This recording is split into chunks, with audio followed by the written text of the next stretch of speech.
आपल्यासोबत वैभव खेडेकर आहेत, त्याची बातचीत करणार आहे। शिवाजीचा जो चौक आहे खेडमधला त्या ठिकाणी ते उपस्थित आहेत। सर आपण या ठिकाणी थांबलायत आणि राणेसाहेब या ठिकाणी आहे, काय बोलताय, कशासाठी थांबलाय आपण इथं?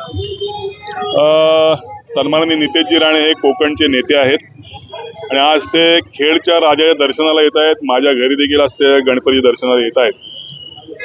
तर त्यांची आम्ही आता वाट पाहतोय, त्यांच्या स्वागताची आम्ही तयारी केलेली आहे आणि असंख्य कार्यकर्ते आहेत। खेड शहरामध्ये तालुक्यामध्ये त्यांचं जल्लोषी या ठिकाणी वातावरणामध्ये स्वागत होईल।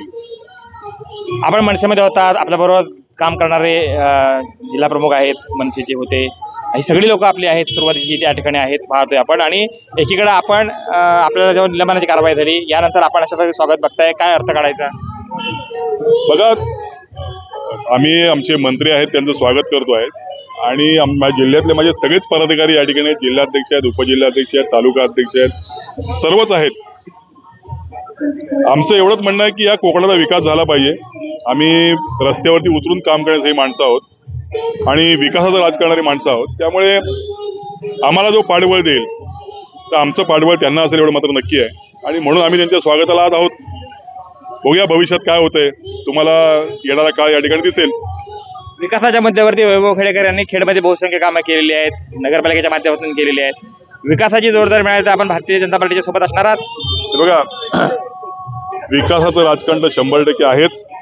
राजकीय पाठबळ कार्यकर्त्यांना या ठिकाणी जी काय गेली 20 वर्षांमध्ये जी काय भावना त्यांची झालेली आहे त्या भावनेला वाट करून देण्यासाठी किंवा त्यांच्या पाठीमागे उभं राहण्यासाठी जो सक्षम हात आमच्याबरोबर असेल त्याच्याबरोबर जाण्याचा आम्ही या ठिकाणी निर्णय घेतलेला आहे। कृष्णकांत साळगावकर, टीएन मराठी, खेड, रत्नागिरी।